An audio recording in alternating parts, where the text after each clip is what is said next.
Well, gosh, so Kevin, thank you. We've got some time for some questions here, and so I'll start us off.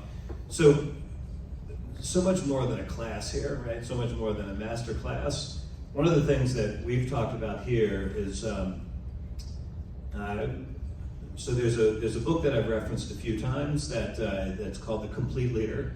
And among the tenets of The Complete Leader is it says leaders lead others, leaders lead themselves, leaders are authentic, and leaders are clear thinkers, right? And what you gave us today was certainly a combination of those things, but you talked about leaders leading themselves, and those 5 points that you talked about, oh my gosh, it applies to anything, right? It really applies to their life right here at Holy Cross too, right? For them to be able to thrive as students at Holy Cross. And I'm willing to bet that as students here at Holy Cross, they could look at any missing element, any of those 5 missing in their lives at Holy Cross, and they could point to, well, gosh, maybe that's why I'm not thriving here at Holy Cross. And I can think back to my years at our Holy Cross that we went to, and it took me a good 18 months, 3 semesters, before I could thrive. I felt like I was thriving in college, and there were elements that were missing, right, very easily. You ought to write a book on this, by the way. Yeah. You really should write a book.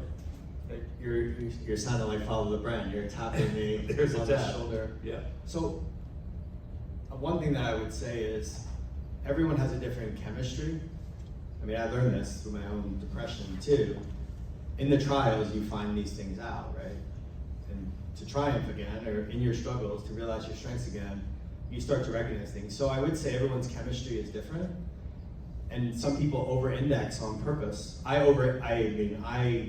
If you took anything away from me, it can't be purpose and serving other people. Because it brings me joy. And it brings everyone joy. There's literally a physiological reaction when you serve other people and you find purpose in your life. It's 100% true. But what I would say is there are gonna be different times in your life where you're lacking one of those 5 things because you need it more than others. There are some times as you grow older, you don't take as good care of your health, and you should. These are the things, I'm not an expert in any of these areas, I just lived it. So I think that's important.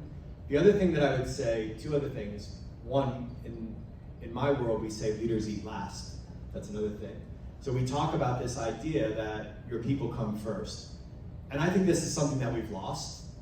I think we really, as institutions are not thinking that way. The military, the Marine Corps did a very good job at that, and we use that term. In the Marine Corps, every meal from the most junior person, not by age, but by rank, to the most senior person eats last. And trust me, there were times in a combat zone where I was eating corn or lettuce because we didn't have enough food that was rationed off the right way, and we wound up eating last. If you ate last, sometimes you didn't eat it at all. And I think that mentality is part of the culture mindset that we're trying to impose on people, about creating thriving environments that take care of people. It's about taking care of people. And I'll tell you one other thing. Since I left the military, over 15 years, running 5 different businesses, 3 nonprofits, 2 for-profit, I have never lost a single employee. Never lost, never left. I left first and left those organizations, but they stayed. I'm not saying that just about me, because I built an incredible team of leaders that were managing those people. But you know why they didn't leave? Because they had those 5 things. That's why they stayed. So we are practicing what we preach. We're not saying, the culture that I'm asking big companies and universities and communities to consider, we're living and breathing it every day. You can ask the 4 people who work with me. And we take care of each other. It's not just about the leaders taking care of their subordinates, it's about taking care of each other. We need the same energy. The same energy you get from your staff, from your students. It's mutual. Being a mentor, which is part of the kit bag, I mentor hundreds of people a year. I give them my time on weekends, at night, in the morning. I get just as much out of that as the mentee does. Trust me. It's probably a large part of the reason you have purpose in the work that you do, because it's giving you that reinforcement as a leader to continue to stay the course, just like Father LeBrun said. Yeah. Yeah, in fact, I just had breakfast yesterday with a graduate of ours from 2 years ago, and at the end of that breakfast, he asked me, what does this do for you? Right? I said, well, yeah, this gives me purpose, right? And by the way, any of you that are about to graduate from here, I mean, the offer stands for you as well. That's what gives me purpose, right? That's what we're called to do. And I think those of you, you're thinking about what your purpose is, right? I want to go back to those first three questions, just by way of a show of hands. When Kevin asked you what brings you joy, did you have an answer to that right away? Or did you struggle, right? How many of you struggled or maybe don't have an answer to that, right? Just by show of hands, right? Okay, so that's a tough one. And so part of what needs to happen then is this is what discernment's all about. And it's okay if you're struggling with that. You're 18, you're 19, you're 20, 22. Did you know at 18, 20? No. Right. I mean, it was Father LeBrand that tapped you on the shoulder. It took me 58 years to figure out that I was trying to do right. that. So remember our first speaker had us think about what our purpose is, right? Remember that very first conversation that we had was to come up with your personal mission statement, your purpose statement. And it may change. It may change over time, right? But we should be thinking about it, and we should be praying about it. What brings us joy? The next one was, what am I good at, right?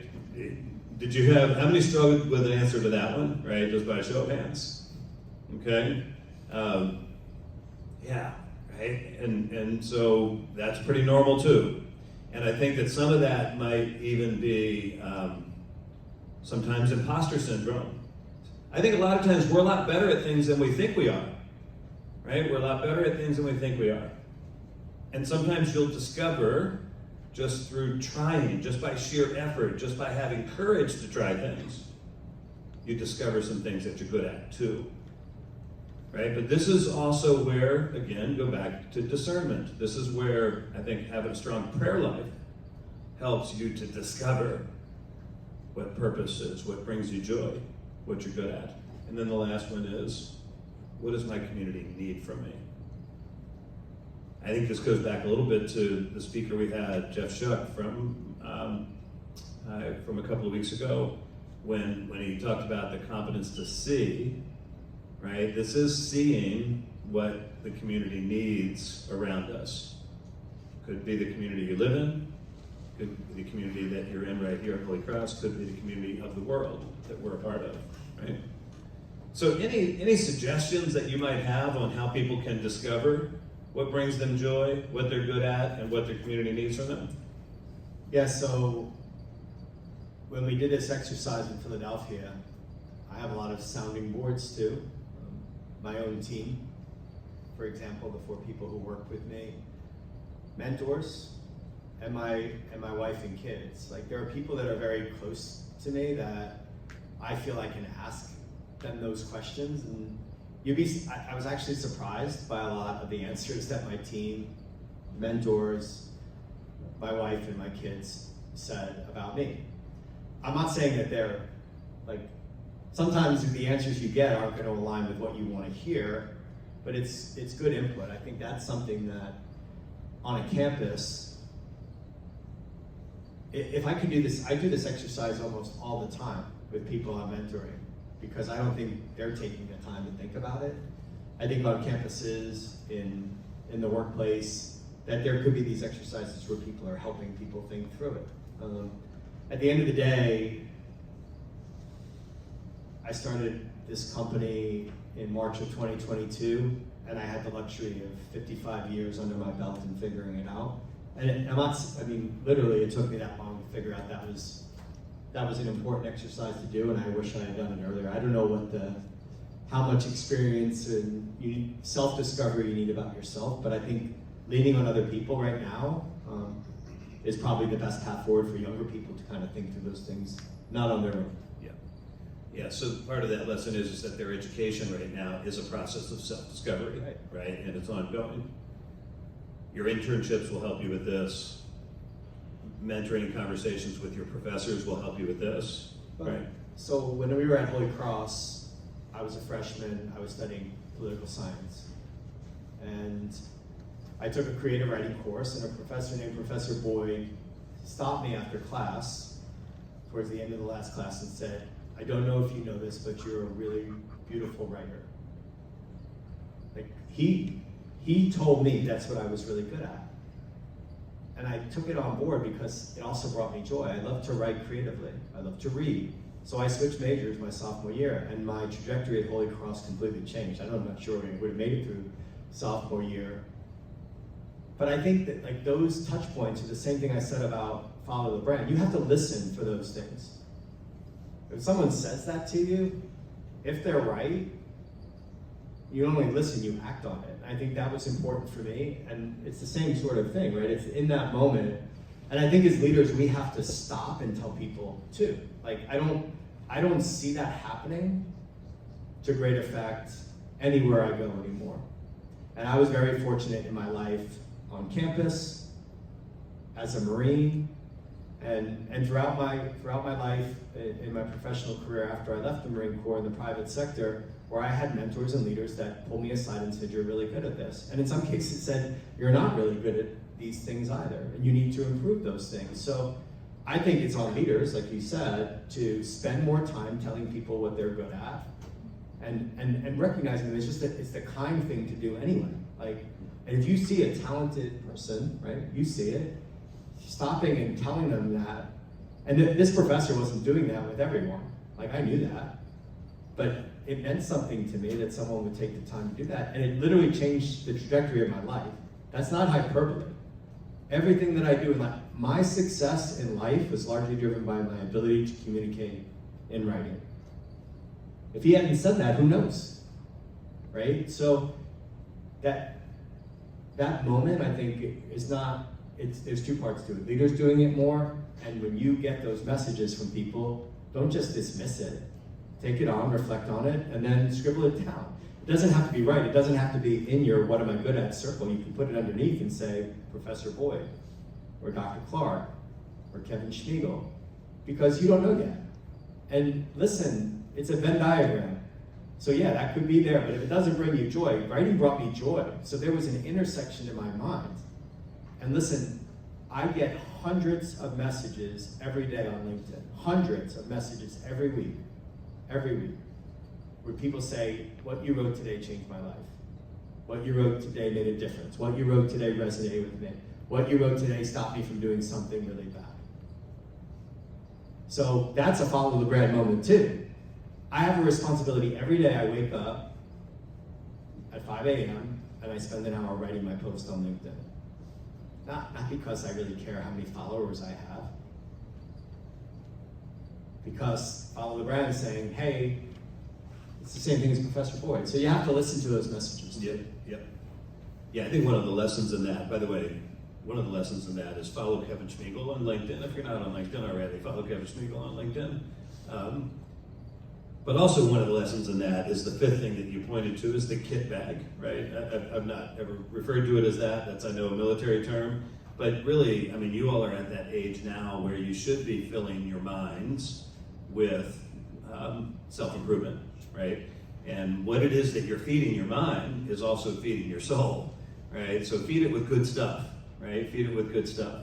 And I read your posts. I know that I'm feeding my soul with good stuff by reading your posts. So, all right, let's see if there's any questions from you. James? You talked about how veterans make very good employees and business owners. What's one trait that they share that would be good for us non-military members to try to replicate? Yeah, so that's a great question, and a lot of people are saying the same things about this since I started hiring our heroes, because that's what I was talking to employers about to make the business case. I have a very unique perspective as a dad. So I mentioned my dad served. One of the proudest things is I had a son who served too, Carl. He was 18. He decided to enlist in the Marine Corps, and he served in the Marine Corps for 6 years. So people talk about transition. There's a transformation that occurs in the military.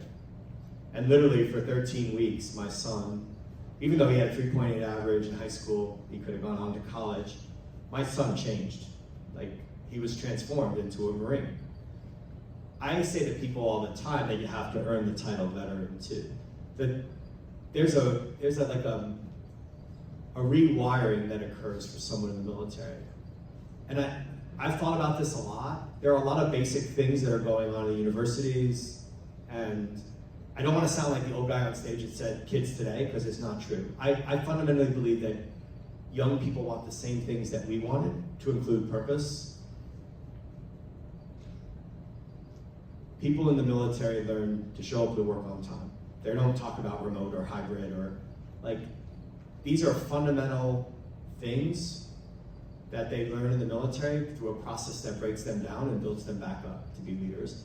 I can talk about leadership and management. My son went into university right after that, George Mason. He was 24, most of the students that were in his classes were 18. He had a lot of other skills that he learned, technical skills, but the main thing are the basics, the fundamentals.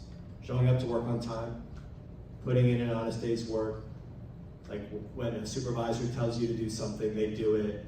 Those things may seem really silly, but I think in life, in cultures, in communities, in professions, the pendulum swung, and that will come back. Like, you're already seeing it come back after COVID. Employers are saying people have to go back in the workplace. There's fundamental values in those things. So there's no I don't want to say they have skills. The leadership and management is something they learn that you wouldn't learn in university because you're in charge of young men and women who are under you. But the main things are just the basics. That's a differentiator in the workforce. And that's why they have a full percentage point. Civilian unemployment was 4.2%, veterans was 3%. Because employers are just getting the basics. And my son left the military, he went to George Mason, and he worked his way up as a barista at Starbucks. So he was a barista. He was getting every color apron you could imagine. Employee of the quarter, employee of the year. So my son was an armorer in the Marine Corps, fixing weapons and stuff. He loved weapons as a kid, always. So he could have been working for Smith & Wesson, but he really loved people and managing people. So he worked his way up to assistant manager, and he's a manager of Starbucks now.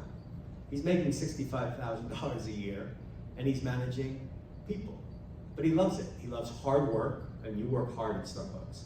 He loves being around young people. He loves managing. He loves leading. He's 30 years old.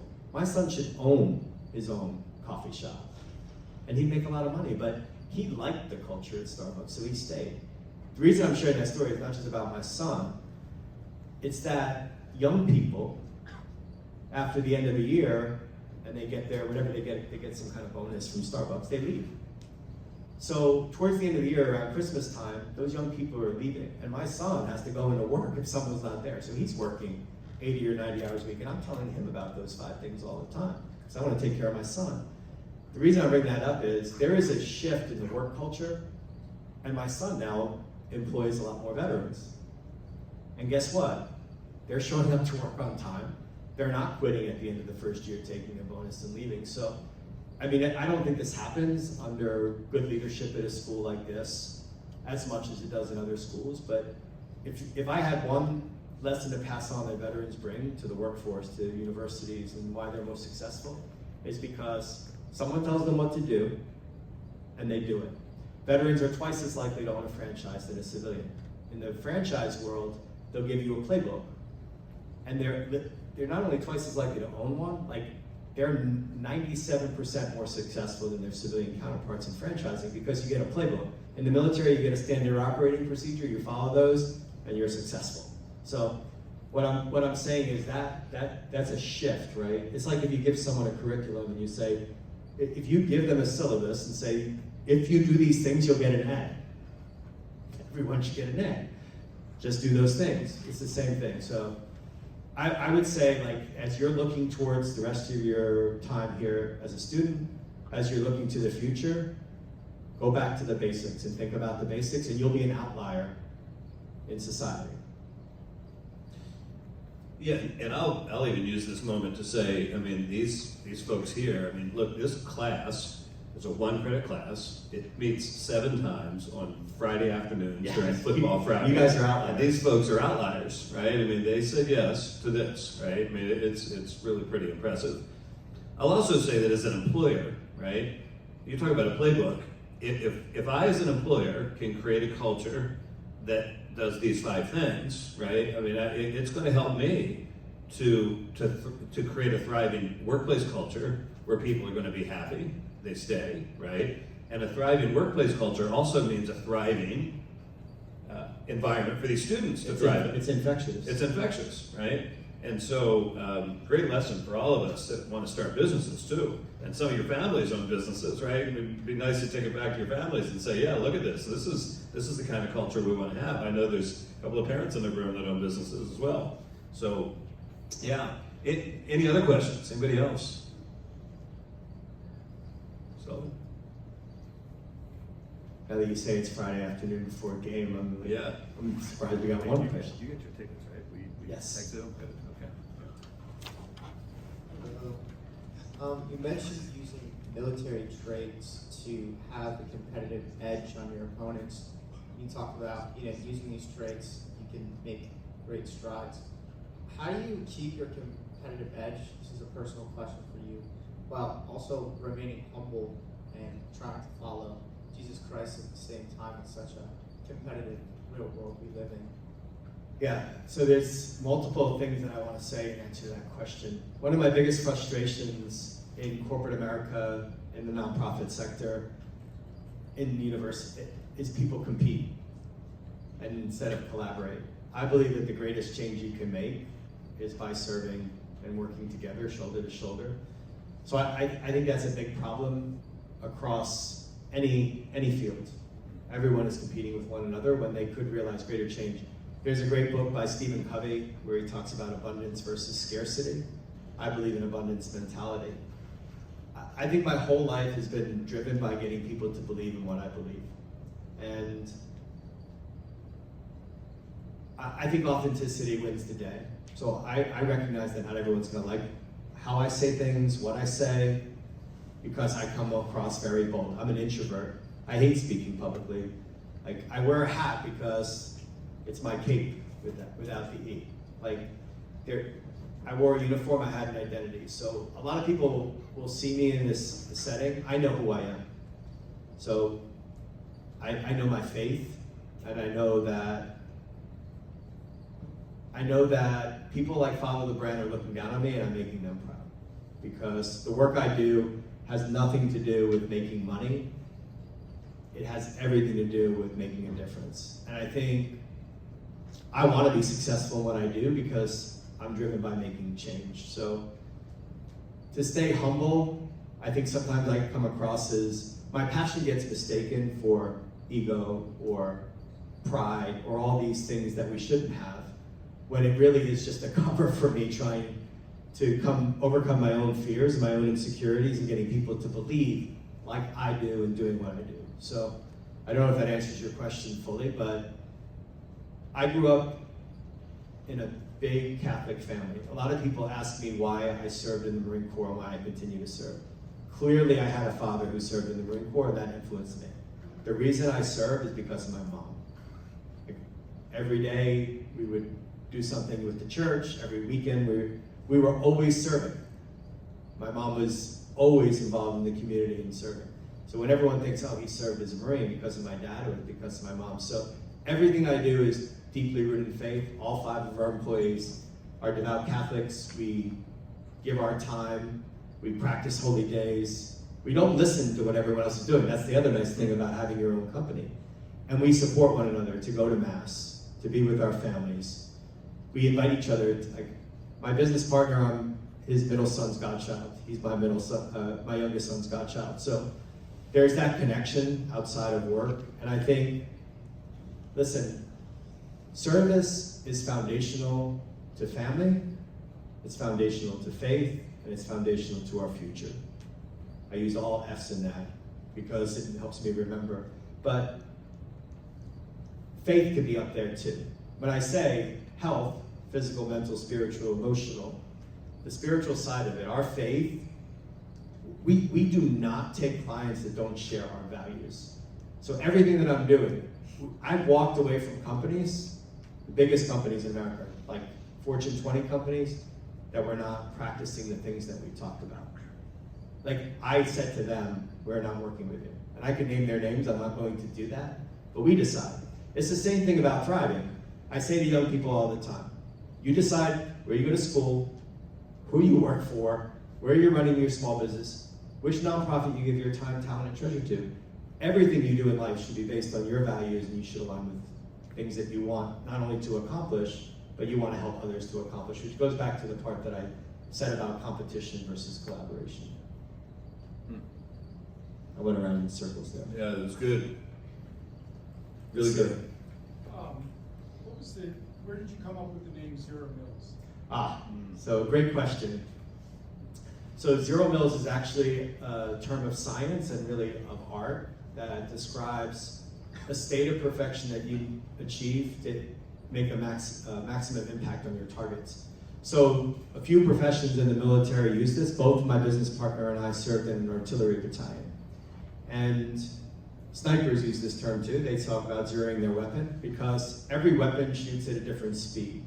You have to account for wind. You have to account for altitude. So in the artillery community, and again, my friend and I served, my business partner and I served in an artillery battalion we prepared for Iraq.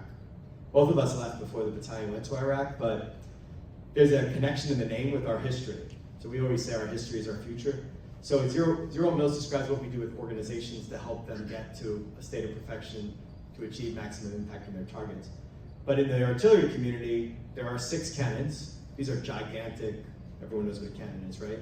They pull into a position and they're like across 2,000 meters. They're all spread out and they're oriented towards the target.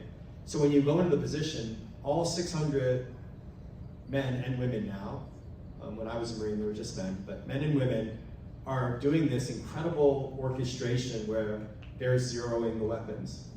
And it takes about 6 to 8 minutes, depending on how good the organization is, but they're accounting for the different topography on the ground because everything is sitting at a different altitude. They're accounting for muzzle velocity. They account for these 5 conditions, five things for thriving. And once they account for those 5 conditions, when they shoot the first rounds, they're going to be on target or close to the target. People talk about 6 degrees of separation. 6 degrees of separation, there are 6,400 mil radians in a circle and only 360 degrees. It's a very exacting radian. So we lay the battery with this compass that has mil radians instead of, because if you're 6 degrees out, you're gonna hit an adjacent village. You're not gonna hit your target, you're gonna do more harm than good. So there's one last thing, and it may sound corny. There's 0 mils of separation between me and my partner. Like, we are literally closer, thicker than thieves. Like, and one day when we started the business, I was with a client and we split the company 50-50. I mean, when you have your own businesses, no one does that. I had the business, I brought him in because I wanted to do something bigger, and I gave him half the company. We would walk away from the company before our relationship was hurt. People say this about relatives, parents, brothers, sisters, never start a business with your family. So on that day, someone said, well, why did you do that? Like why would you split your business? And I said, well, he's like my brother. And my business partner, Paul, said, in the same day, he was having a conversation with a friend, and he said, well, he's like my wife. So ZeroMils describes this incredible relationship that we have, right? There's no separation between us.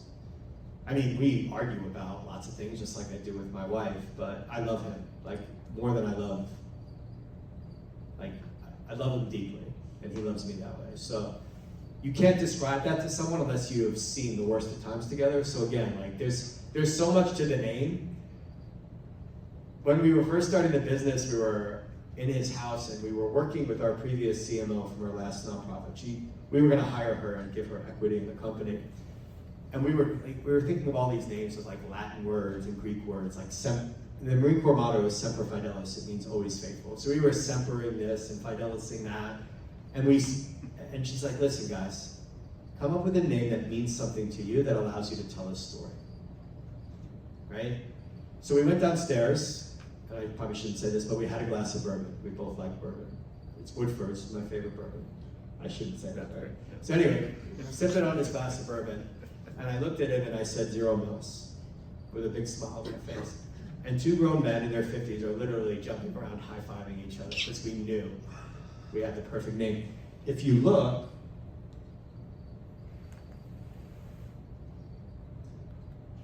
go back to the first one. This is kind of cool. So if you look at the logo, it took us 5 months. We worked with the guy who made this logo. And I interviewed 2 firms to do this. On the Friday, I really wanted to get started. And Marco knows this about me. Like, I'm an impatient person. So I really wanted to get started. And on a Friday, I talked to a guy. I set up an hour. It took us 20 minutes. He sent me a proposal like 20 minutes later. And I was just going to hire him, but the woman who told me, the CMO that was working at Operation Gratitude, introduced me to both, and I was going to talk to this other guy on the Monday. So I waited till Monday, and we talked for like 90 minutes. This guy spent 5 months making this logo and building our website for nothing, because I told him what we wanted to do. Like, you don't see that in the business community. And this guy had 30 years of marketing experience, high-end agencies in New York. If you look at this, right, there are 8 letters. That's not tied to Father Brown in those 8 words, 9 words, but there's the same distance between the edges, same amount of pixels between the left side of the Z to the sides of the S. He made the character it's not a font that you can find, right? So from the outside of the orange O from the outside of the white O to the S is exactly the same distance, precisely. But there are 4 letters after the right side of the O, like 3 letters on the left side. That's how precise the logo is. He got the logo to ZeroMils. And there's also this, I tell people my life's work is to bridge the civilian-military divide, to create understanding and empathy versus sympathy and pity. Do you see the gap in the O? You'll never get to ZeroMils because life changes every day. So there's always a gap. And what we're trying to do is close the gap. So, like, it was the person. It had nothing to, like, the fact that the guy spent 5 months to get it perfectly right tells you something, right? We only work with people that do that. And listen, like, he's not a veteran. He's a first-generation Korean American who came to this country, and he built a small business with his wife and his kids and his friends, but he wanted to get it right, and he understood our culture and what we were trying to accomplish. So thanks for the question. Got a lot more than you thought you were going to get. So one last question. Do we have another question in the room? Yep, in the back. And then I'll close out with one last thing after this question. I'll keep it short. In the logo, in the "We Are Military Thriving," the 3 bars, is that representative of E3? So I have to update this slide. So you see that TM, it's now an R with a circle around it. We actually registered the trademark and the marking, Military Thriving.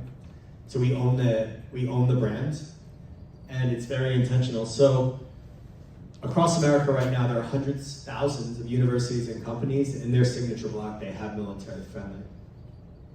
We decide who gets that marking. And that marking means something because they measure what matters. Not just putting butts in seats on campuses, not just putting butts in seats in jobs. They go the extra mile to create thriving cultures, thriving communities. So that logo is separate. The same firm made it. And the 3 hashes is just our way of talking about our 3 pillars of people, impact, storytelling. Again, everything has meaning and gives you a chance to tell a story. The biggest takeaway is the smartest thing we did as a business is create our own marking. The company that owns Military Friendly is a media company. We have a brand. That media company does a survey with employers, universities, and communities. They do the survey, the employees take it, but many of the companies that are ranked in the top 100, Military Friendly, GI Jobs, they're also sponsors of those media companies. That's not ZeroMils. ZeroMils measures retention. ZeroMils measures service hours on one campus versus others, like we're setting the bar a lot higher than everyone else. If you get that marking, it's going to mean something. And again, it's going to elevate your brand. It's going to differentiate. We say going from ordinary military friendly to extraordinary military friendly. Kevin, thank you. Can we give a big round of applause again? Thank you. So, I think as everybody knows, our guests, we don't pay our guests. They get a nice gift bag from us. They get your warm welcome. They get tickets to the game tomorrow. That's how we thank them. Bucket list. Yeah. Bucket list to go to the game. So, but I would like you all to know that one of the things that is happening here in South Bend and through the University of Notre Dame and Holy Cross College is that a new program has started at Notre Dame that we are a part of. And so Notre Dame will be admitting a new program for veterans where those veterans will begin their first year of college here at Holy Cross College, much like the Gateway program. They'll begin their first year of college here at Holy Cross College beginning next year. And then they, with a successful first year, will then matriculate to the University of Notre Dame where they'll finish, or they'll stay here at Holy Cross, either or, where they'll finish their college degree. We're excited to be a part of that program. It will start small and grow as well. Kevin is working with the local Northern Indiana region, which has been able to identify where there are skills gaps. There are lots of job availability because of all the new infrastructure growth that's going on here in the tech industry. He's also working with Alex Hamill and our Center for Leadership and Professional Excellence to create skill enhancement and upskilling for veterans and families to really create this South Bend, Elkhart region, Northern Indiana region as a military thriving community. So we're really honored in this region to have you and your team identify this region potentially as a military thriving region, and hopefully Holy Cross College to be perhaps one of those identified as a military thriving college. So Kevin, thank you, and we're going to have you stick around in the lobby out here afterwards. There's food there. Thank you for everybody that helped to set this up. And as we go into the weekend and we go into our fall break, I'll finish as I usually do. Let's lead like a saint today. All right, thank you all. Thank you, everybody.